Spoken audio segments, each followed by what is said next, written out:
We're having problems with Darwin, real problems. There was a time when I personally held to Darwinism. There was a time when I taught a system of Darwinism. There was a time I believed that his concepts literally held weight and value. But the time when I believed that was in the dim, distant past, because it's been demonstrated subsequently that there are major problems with Darwin. And one of the problems with Darwin is that man and dinosaur lived contemporaneously. That's completely out of sync with the Darwinistic model of progressive evolution.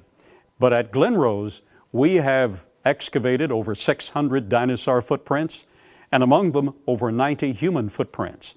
I challenge everyone in this audience to make your way to the Creation Evidence Museum in Glen Rose, Texas, and actually see some of the original footprints and some of the scientific documentation relating to those original footprints, placing man and dinosaur together.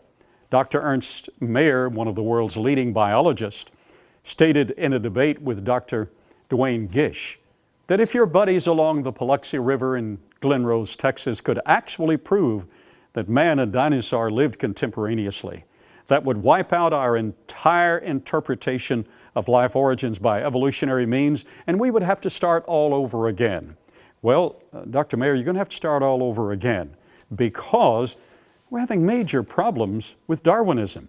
And those who take a serious look at the facts have major problems with Darwinism. For instance, Darwin himself wrote, "If it could be demonstrated that any complex organ existed which could not possibly have been formed by numerous, successive, slight modifications, my theory would absolutely break down."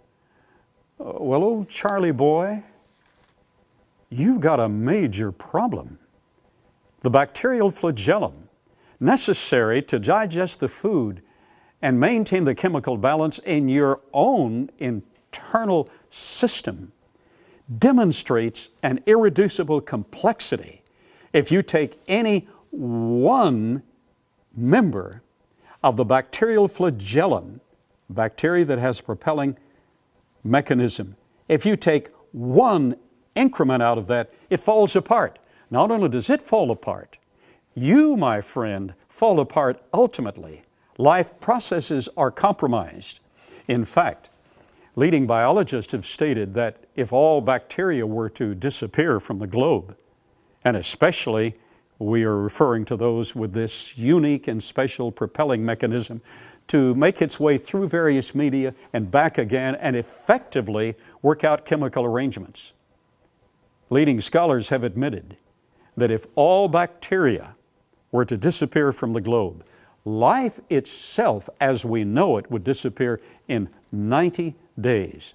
I'm trying to tell you, when you look at the facts of science, we're having trouble with Darwin.